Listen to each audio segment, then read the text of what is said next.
नमस्कार दोस्तों, मैं डॉक्टर शोभना गौरव तिवारी। कोमल होम्योपैथी चैनल में आपका बहुत बहुत स्वागत है। मैं इसके माध्यम से आप सभी को मकर संक्रांति की खूब सारी शुभकामनाएं देती हूँ। मेरी कामना है कि सूर्य देव आप सभी में नई ऊर्जा, नए उत्साह का संचार करें।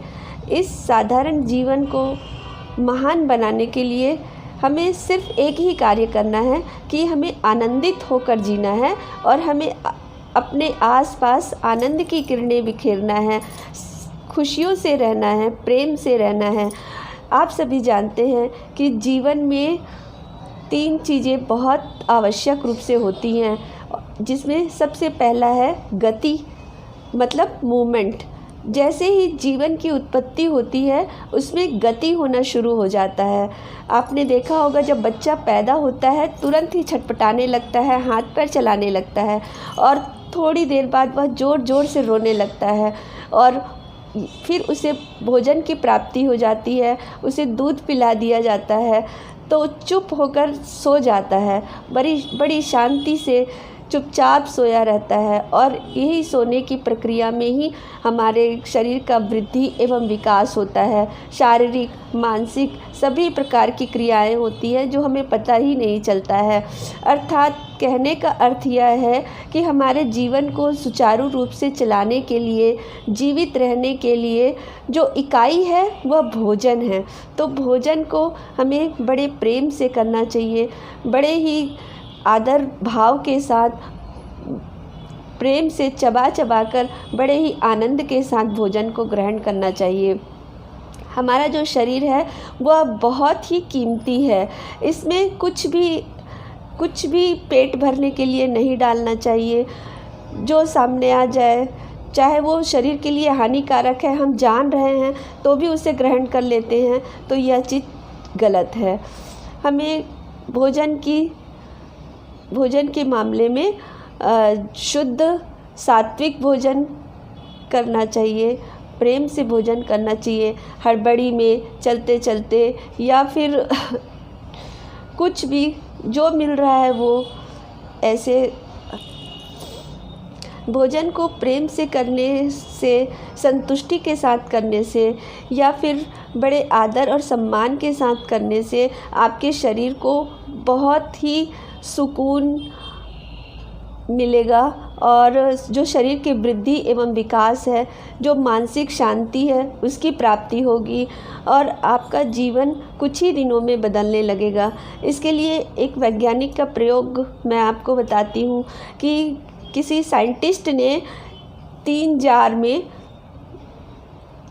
जो अनाज के पके हुए कण थे उसे सबसे पहले जार में बड़े प्रेम के साथ, बड़े आदर के साथ और संतुष्टि भरे भाव से, बड़ी शांति से उसमें थोड़ा सा अनाज को, चावल जो पके हुए थे उसे डाला और बड़े प्यार से उसमें पानी डालकर बड़े प्रेम से उसे एक स्थान पर रख दिए।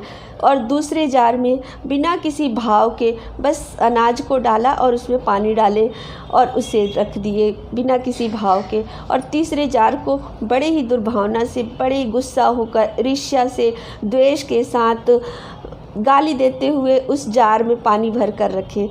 कुछ दिनों बाद, लगभग 15 दिनों बाद जब उन्होंने जार को निकाल कर चेक किया तो देखा कि जो सबसे पहला जार था, जिसमें उन्होंने बहुत प्रेम और आदर सम्मान के साथ, संतुष्टि के साथ अनाज को पानी भर कर रखा था, वह बड़े ही सुंदर खिले खिले दाने के रूप में दिखे। उसमें से मनमोहक खुशबू आ रही थी और उसका फर्मेंटेशन बहुत ही अच्छे तरीके से हुआ था और उसमें आकर्षण था।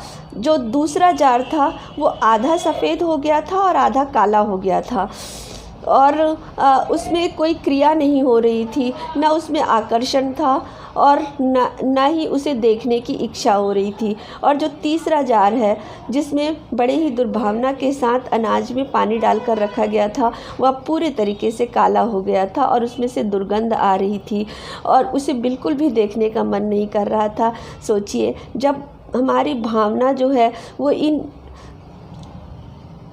इन चीज़ों पर ऐसा इफ़ेक्ट कर सकती है जो कि निर्जीव है, तो फिर हम तो सजीव हैं, तो यह भोजन हम सजीवों के जीवन पर कितना इफ़ेक्ट करेगी, इसे 1 मिनट के लिए शांत रहकर सोचें। यह आपका शरीर है जिसके माध्यम से आप अनेक सुखों को भोगते हैं, अपने लक्ष्य की प्राप्ति करते हैं, संसार की समस्त जो सुख सुविधाएं हैं उसका लाभ लेते हैं, जीवन का आनंद लेते हैं। और इसके लिए जो आवश्यक ईंधन है उस भोजन को आप कैसे ग्रहण करते हैं, किस तरीके से ग्रहण करते हैं, इसे विचार करिए। और आज आप संकल्प लीजिए कि आप इस भगवान की दी हुई बहुत ही प्यारे शरीर में जो भोजन है उसे बहुत ही प्रेम से अच्छे से चबा चबा कर और सात्विक भोजन करेंगे। इन्हीं शुभकामनाओं के साथ मैं आप सभी को फिर से मकर संक्रांति की शुभकामनाएं देती हूँ। आप स्वस्थ रहें, मस्त रहें, दीर्घायु रहें और अपने लक्ष्य को प्राप्त करें। बहुत बहुत धन्यवाद। आगे की किसी भी प्रकार की जानकारी के लिए कोमल होम्योपैथी चैनल को ज़रूर देखिए और कोमल होम्योपैथी चैनल को सब्सक्राइब करें, लाइक करें और अपने दोस्तों एवं परिवार में इसे शेयर करें। बहुत बहुत धन्यवाद आपका।